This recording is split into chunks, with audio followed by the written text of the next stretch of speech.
Well, good morning, everybody. Get everything up here and working. I think my sound's on, yes. Well, good morning again. I'm Jan Erickson from Stepping Aside, and welcome to Somewhat Daily Tarot and Rune for the 12th day of March, 2019. Well, it's threes all around today, isn't it? A 3-month, a 3-day, and a 3-year. How about that? So today's going to be a catalytic day. You know, it's a Tuesday, so a little Mars energy, so a little synchronicity there, maybe a little too much synchronicity there. So maybe stay in observer mode today and don't rise to the bait. Tuesdays are also always an interesting energy, aren't they? When you get Mars energy, it can go either way. It can either give you a lot of drive to initiate projects, to get things done, and all of that. But it can also, if your will is a little bit too strong and it's not balanced, kept in check, so to speak, then it can sometimes get away from us. So Tuesdays are iffy. It's like we just get back into the swing of things on Monday, and then we're faced with all this Tuesday energy of okay, what are we going to do with that? I'm not, if you were anything like me, Monday wasn't really my best day. I mean, it was fine. I wasn't one of those people that, couldn't get to work on time or anything like that. I was always early, but I just had Mondays were, I just couldn't quite get my head there. It took me a little bit just to get there. And so I would always try to structure my Mondays to be a little bit lighter than the rest of the week so that I could get back into the swing of things and make sure I didn't miss anything and all of that. So Tuesdays was like, okay, now I got to get it in gear. No more excuses. So maybe that ought to be the theme for Tuesday. It's the no more excuses day. You've had a day to get back into things. So now you actually have to get back to work. So. Which after going up and down the driveway yesterday, going up and getting the mail and taking the garbage up and all of that, it's an 800-foot driveway. So you really get a chance to see what's going on your property, being able to get a view from a greater distance. You can see, oh my God. But there's not as much tree damage as there might have been, but there's more than I thought there was. And so in looking at some of my trees in the backyard, there's one in particular that it's not going to at all look like it did. And this is a tree, it's a juniper tree. And if you've ever seen juniper trees, they're all unique. They're this, I mean, sometimes their bark hangs off of them. I mean, they can look really ragged, but there's such beauty in them. If you get up close to the tree itself, the patterns in them in the tree trunks are just amazing. I don't know. They're just an incredible tree. And I had this really cool one in the back, and I had a small beehive up in it. It's a nuke box. It's what I use as a swarm box. And I had one of those up, and I also had one up in another tree just outside my kitchen window. So I've got 2 trees that aren't going to look at all like they did. One of them, the one in front of the window, that nuke is out and on the ground in the snow. And now that the snow is starting to melt, we can see it. So we know where it is. But and I mean, there aren't any bees in it, so don't worry about that. But then the other one is just sort of, it's still in the tree, but it's kind of like at an angle like this. And so we have to figure out, okay, why is it still in the tree? Because, it should probably be out of it by now, but there's a lot of snow around it. So maybe the snow is keeping it in place. I don't know. But that tree's not going to look at all like it used to. And when we first had chickens, when we first moved here in 81, we had chickens. And we had a coop and a pen, but they just sort of ran free around here. And I didn't really keep them in there. They were older hens that we bought. And so they weren't, all laying. And I think I only had like 6 or 7 of them or something. But so I just let them free range, and they would all go up into this tree here in the backyard. and they'd sleep there at night. They just stopped even going into their chicken coop. And so they I ended up turning it into a greenhouse. But now I don't even know what it's going to look like. It just was the coolest looking tree. And now there's broken branches and I don't know. It's not going to look the same. Maybe it'll be fine, but I don't know. So we'll just have to see. I'm not sure what's going to happen here. I don't mind changes on the property, but when it's so much, it's like, oh my God, a few years back, my husband went nutty and pruned everything. And I was just, oh my God, it was too much of a change, you know. It was like the year that both kids had head lice, and I come home from work, and before I even had a chance to see, my boys had long hair. I mean, I just let their hair grow. And so I came home to bald-headed kids. The trauma was just too much. It was just too much. I mean, I had to go out to the garbage and find the hair, and you could see the lice all over it. So, I mean, it's not like it wasn't the appropriate thing to do, but, too much change.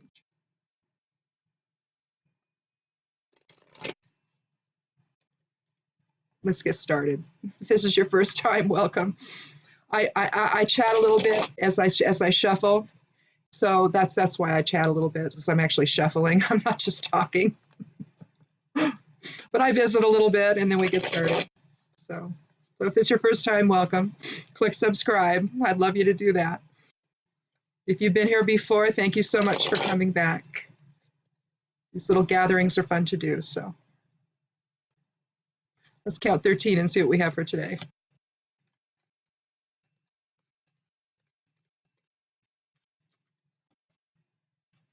Well, if you've been here before, you know that if I draw a court card, I'm going to draw another one. This used to be one card in one rune, but now I do 3 cards in one rune, but I don't do 3 in consecutive order. I do 3 randomly. So to see, I want everything to be as random as possible. So anyhow, we have the King of Wands.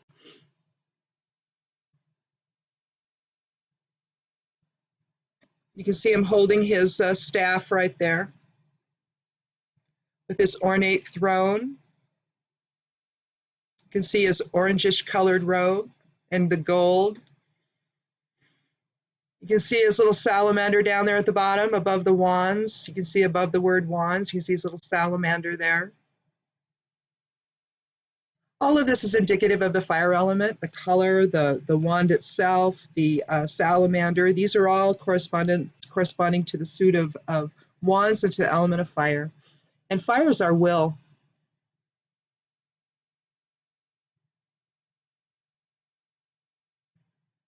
But as you can see, the court cards are interesting. They're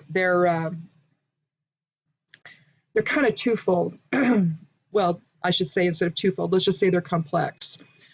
They can either indicate the individual on the card. So in this case, you're talking about an older man, one in authority, someone who is proud. He can be benevolent, but he can also be quite willful. But again, it's the patriarchal. I view this one more as the patriarchal card. Anything that's a king, and so the emperor would be a patriarchal card. Although the whole deck is, unless you get into the non-traditional ones, you're going to be getting patriarchy on steroids on these things. But basically, that's what we're looking at with the king. So you can look at either an older man or the qualities of, so authoritarian or benevolent, willful, dynamic, that kind of thing. So you would be looking at either qualities or the guy himself. So and also, a lot of the times in these decks, your court cards, they don't ever look at you. I mean, sometimes they do. In the Morgan Greer deck, I'm doing a series on the blog. I write a blog called Stepping Aside, if you don't know. It's at imsteppingaside.com. And right now I'm finishing up the Queen of Cups blog post I'm doing. I did one on the Queen of Swords, and I took 7 decks and I looked at 7 different queens. And I'm doing that per suit, so there'll be 4 posts on it. And in that particular one, you know, you're looking, the queen looks right at you. And also in the Queen of Cups, she's looking to the side, but in the Queen of Swords, she's looking right at you. So they don't always look at you though. They can't be bothered. You know, they're aloof. It basically shows that they're apart. They're apart from the rest of the group. You know, they're not really part of the tribe. They own the tribe. They control the tribe. You know, they control the kingdom. So that's what you're looking at with the court cards. So they actually need somebody else to interact with. So let's draw another card.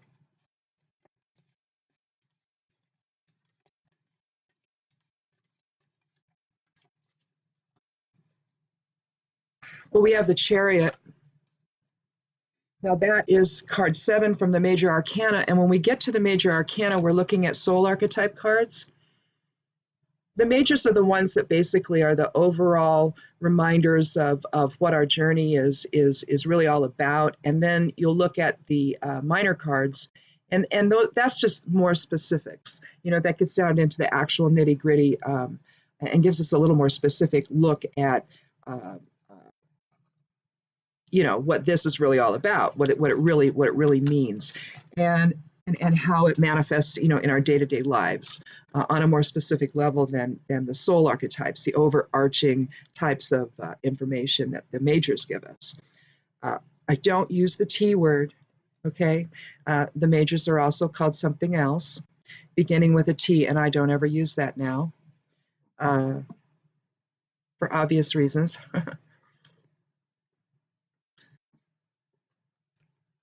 You know, here's the thing about language. Words matter. Words invoke. I don't want to say his last name, and it's the same as the T word here. So, because words invoke, okay? Words have power, and I don't wish to invoke his name. So I don't call them that. And I probably never will again. You see, he's ruined it for me. Well, I'm not sure where. Oh, there it is. Okay.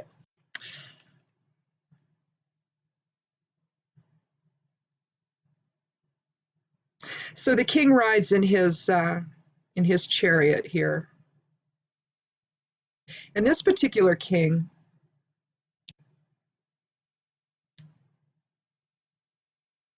I love how the sphinxes appear to have lipstick on, red lipstick. So he's got some sphinxes out there in front of him, some lions, and they're drawing his chariot. You can see the kingdom in the background, and he kind of looks stern. Look at his face there. He's got 2 crescent moons on his shoulders. You see the stars above him, and you see the star on his crown. There's something called the divine right of kings, okay, and that's where, you know, you get the aloof nature of, you know, the king here in the court cards. There's the divine right of kings, that they have a divine right to rule.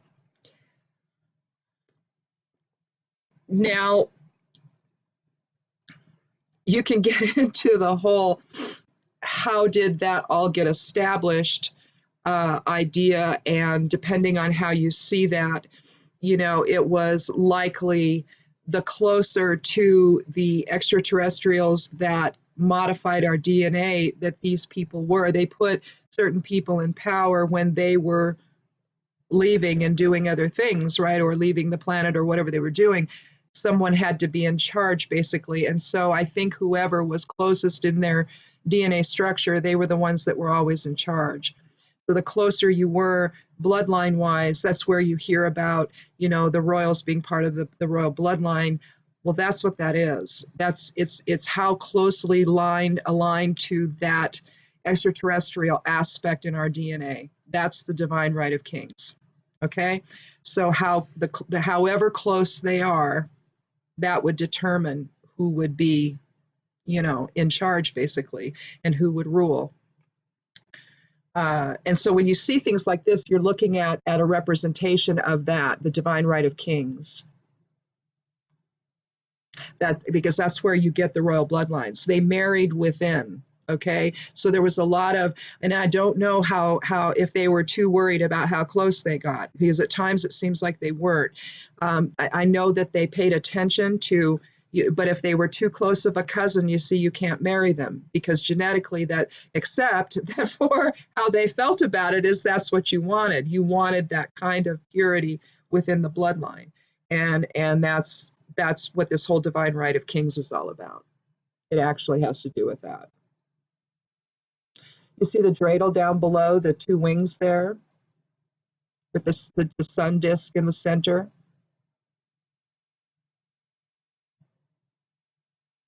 It's a 7 cards, so we're talking balance. You see the black and white lions down there, the sphinxes. We're talking dark and light. And right now, they're just sitting in place, aren't they? But in the chariot, what the chariot asks us to do is, and I would say the overarching meaning of it, is about when to take control and when to allow. I mean, right now they're in the allowing state, aren't they? He's not controlling anything. They're not moving anywhere. But at some point when they move, at some point it's sort of a metaphor for when to take the reins and when to allow someone else to do the work.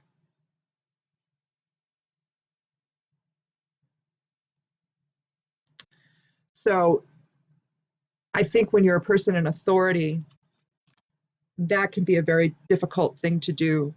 You want to view yourself as the only important factor in your business, but it's actually the people that work for you that make you possible. So without them, you wouldn't have a paycheck. But we forget that. We view them, if you're the business owner, you view them as the people below you, when really they're the ones making you possible. So let's draw another card, though. Now, we don't look at the numerology typically of the King of Wands. If you did, that would be the 14th card. That's implied, but it doesn't say it, so we don't tend to consider it. But that would be a 5. So maybe a change in perspective if you did look at it that way. A king needs to be a king needs to be flexible. And the male version of that, the king versus the queen, if you're going to look at them in terms of either or, how we deal with authority, kings can be very rigid and I mean, not always, they can be a little more intelligent than that and, have, elemental air and water come in and sort of make them a little more benevolent, a little more reasonable than they can be. But, if out of control, the King of Wands can be, can be quite a handful to deal with. So sometimes the purposeful nature of the man sort of gets out of control, right? And pretty soon it's service to self instead of service to others. And so, you see the narcissist, you see the arrogant, authoritarian individual, all about him. So when you see the chariot and you're talking about whether or not, you're talking about issues of control here and issues of power, then I think where we're probably going with this is maybe you're someone who's in a position of authority and maybe you're not dealing with it very well. Maybe you're not really knowing when to delegate. The best, I can tell you, the best way a business runs is if you set the mandate, you say, this is what I need to happen, and then you step out of the way and you've hired staff that are good, right? And they can get things done. They can follow that mandate. And if you give them the creative room, to do their thing, the group can come up with all kinds of things if they don't have the pressure of the boss looking over their shoulder. So the best bosses I've ever had, anytime I've ever, had a business, I've never had any employees, so I've never been a boss. But the best ones I've had are the ones that trust you enough to step out of the way and let you do your stuff, and let you work, and let you, create on their behalf. So So that may be if you're having an issue of if you have, or if you're just somebody that has control issues where you've got to control everything. Sometimes we're like that. Maybe you're just the kind of person that just has to have their hands in on everything and can't really step back and let others do anything. Maybe you're the person who, after someone vacuums the carpet, you come around with the vacuum again and you do it again because only you can do it. So maybe you're having issues that way. They're boundary issues. So you have to know when to take the reins and when to let them go and let someone else have them. Let's see what this third card says and see if we're on a roll here, because the third card might blow this completely out of the water.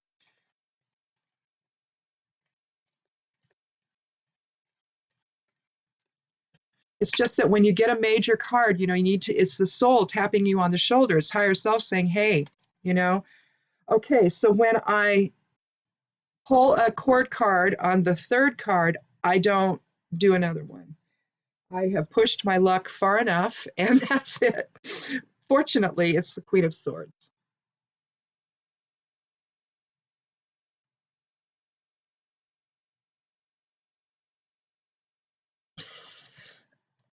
Excuse me. Now,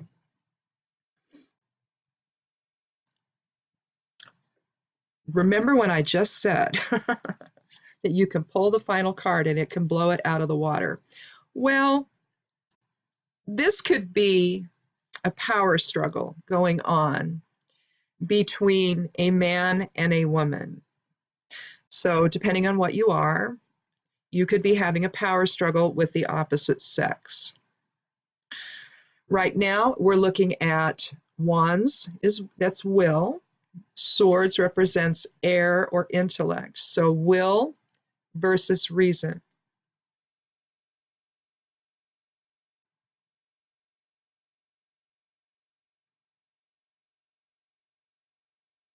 With the Chariot in between. Societally, you can look at it as the ridiculous budget that what's his name that we don't talk about just submitted. Yeah. I want you to look at this though. See if I can get this, if you can see it well. How can I do this? Like this? I want you to see what's happening here.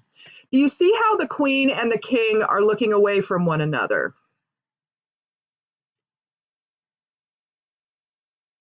You see that? Yeah. Well, okay. So this is what makes tarot so interesting, okay, is when you get a spread like this. And remember, we didn't do this we did this randomly.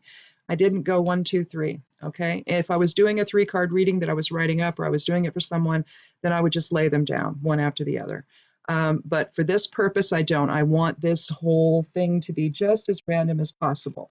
I'm going to start getting the rune out here while I talk about this. So we have the King and the Queen. They're not looking at one another. The Queen of Swords is the quintessential cut through the crap kind of card. She is, look, I realize men think they run the world, but you don't. You really don't. It's the women. And of course, I pull Doug Oz. So we're really in sync today, aren't we, with this whole thing? We've got threes all around. We've got, so we've got mind, body, spirit in alignment. We've got Dagaz, which is the 23rd rune of the Elder Futhark. So you're talking change. We're talking, and I love this interpretation, and it's not mine, and I don't know who did it, but its energy at its saturation becomes its opposite. You're looking at an X in the middle, which is Gebo, which is balanced energy exchange. You're looking at, so you see where this is going, I hope. And then you're looking at this, but this is in a contained setting, though, isn't it? So balanced energy exchange, but it's contained because you see the two ends. They're tied together. So if you turn it this way, what do you have? You have fire and water coming together, don't you?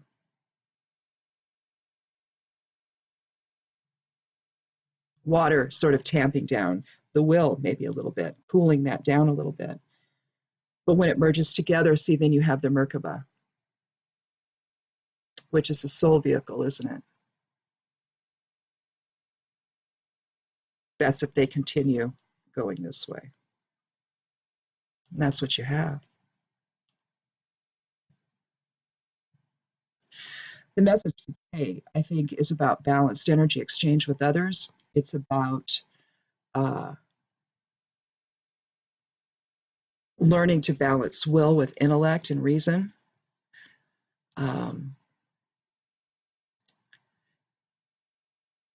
Knowing how to manifest that, knowing when to take charge, when to step back. So how we manifest authority, are we going to do it in a way that we can see each other, we can see the value in each other, or are we going to not even look at one another? When you see the king and queen, you know, these are two authority figures. So you could look at that as how you, so instead of seeing that as two different people, let's think about it in terms of how we manifest that within. You know, unfortunately, in form, there's a sense of duality to us. There's a sense of separation from source or the creator, and it's all a lie. It's all an illusion. It's the way that when the creator decided to breathe out the universe and breathe out this tangible form, uh, the duality of self came into being. Um, that sort of friction within, the nathes, if you will, that friction within to get things done. It's catalytic, it's the three energy. And but here, the only number that we have now, the queen, if it were numbered, would be a 13. So there you're talking 4 or structure. And the queen really, unless she's ill-dignified and has too much of the, male side coming in on her.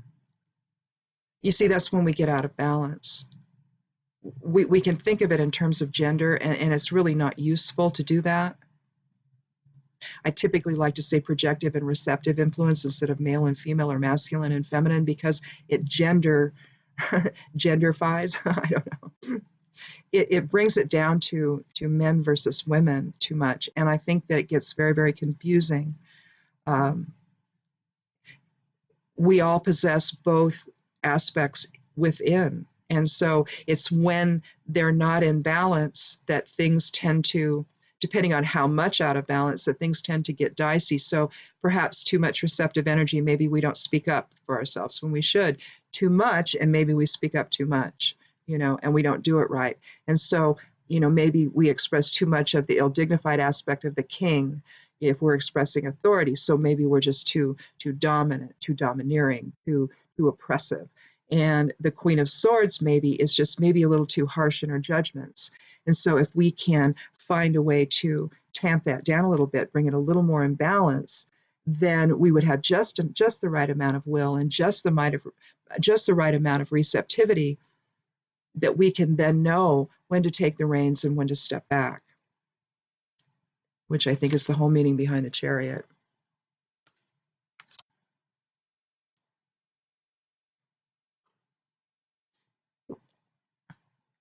If you take that one step further, then it could go even one step further, where we're talking about how we express authority, not just the way we do it, but the kinds of but how we express ourselves within that as well.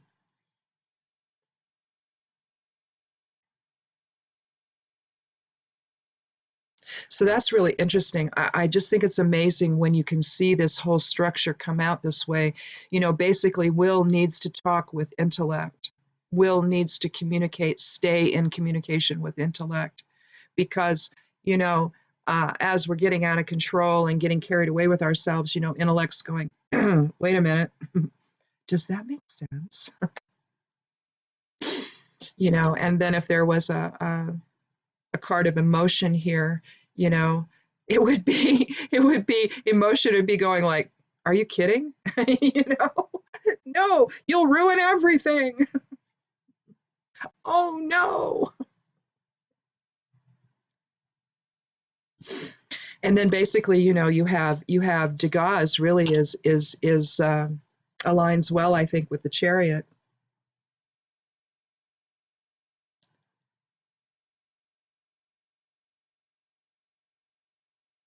In fact, the Degas again yesterday, the rune. What was the rune yesterday? I wrote that down.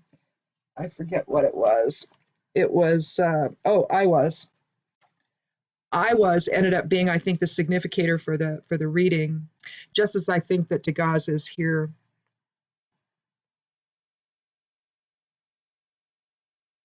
But that's an amazing reading. That really is.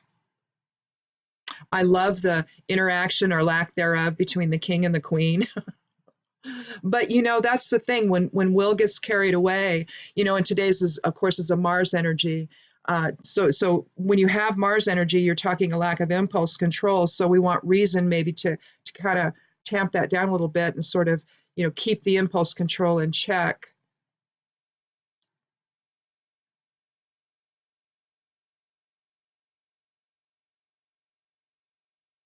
But basically, Degas is a new day. It's about enlightenment. It's about balanced energy exchange.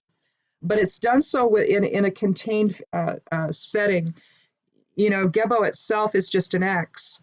But when you see the addition of the little N's on the end of it there, you're talking about just like with Manas is the same, only it's an M, only it's got the X in the middle. You're talking the same sort of thing. Now that's the rune of humanity or society. And so you're talking about this contained fixed structure.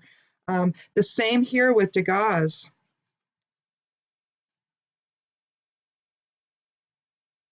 That actually provides the water element into it, but the end of one phase and the beginning of another. So if you're looking at it structurally here, is at the end of ill-dignified will and the move more into reason.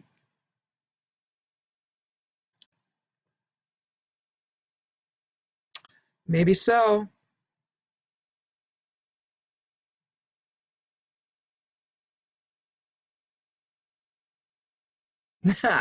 Oh, I just got the hit. Yeah, Donald and Nancy. Well, here's the thing. I hesitate to say that he campaigned on not getting rid of Medicare and Social Security and not going after that. Republicans tend to like to do that. And he campaigned on not doing that, but of course that's what this does. It takes, oh my Lord, over 800, it was 845 billion or something, or million out of, is it million or billion? Maybe it was billion. Yeah, out of Medicare. You know, for some seniors, a lot of seniors, that's all you really have. Any other little supplemental policy you might have doesn't really cover much, and and if you don't have one, if all you have is Medicare, then it's just a major medical thing, and it doesn't cover everything. Now, the prescription thing is questionable, I guess. I don't know. I don't have it yet. I'm not old enough yet, but uh, and my husband, he's a veteran, so he gets his taken care of that way. So he doesn't have to deal with that directly. But there's also going to be massive cuts he wants to all the social programs, Medicaid, Medicare, Social Security, uh, all of that. And so he's going after the most vulnerable people, basically, to get what he wants and this wall business. So he's trying to do it this other way. It's an end run around it, and it won't work. It's not going to happen. They said it's dead on arrival, and that was obvious. But it is a window into how he thinks. and how he doesn't think. And so maybe this, on the greater society level, maybe this is just, yeah, we're not, you know, the willful little boy needs to go back to his room, go do something else, because until you can come to the table and be an adult, please. Personally, I think with everything that's coming out, it's just one last ditch effort to, I don't think he cares anymore. He's not going to hide who he is, assuming he was ever, well, he was always doing it. Well, he wasn't doing it. He was just telling you what you needed to hear while he was being himself. And instead of watching what he was being and seeing the truth, they believed the words because it matched what they wanted, I guess. I don't know. That's how politics works. They all do it.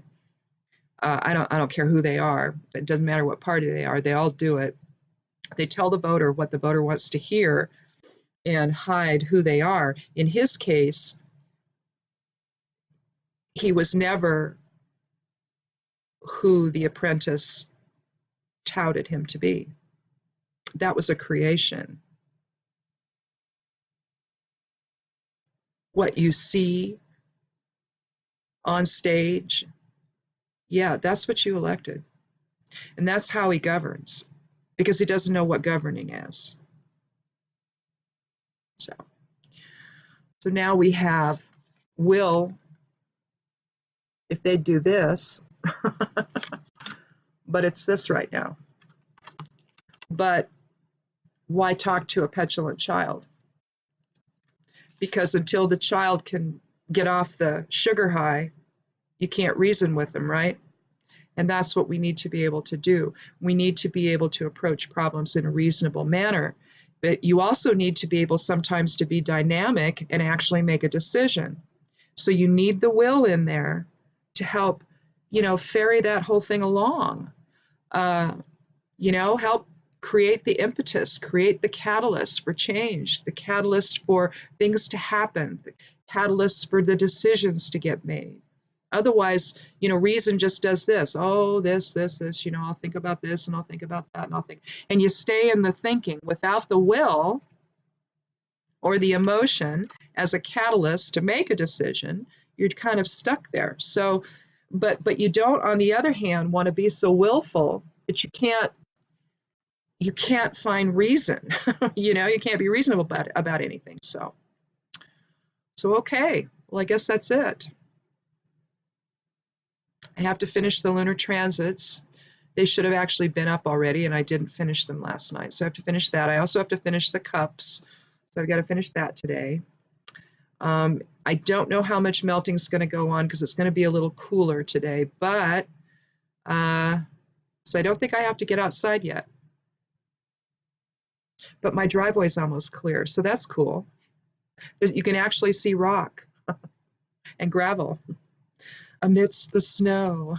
So hopefully by next week, this will all be under control and we're going to be outside and cleaning up and getting things ready. And, I can see what survived and what didn't. And so depending on how bereft I am, you'll know.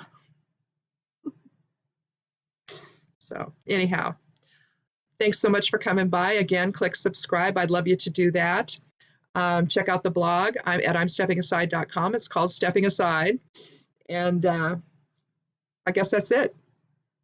Be good to yourself. Be good to one another. And blessed be.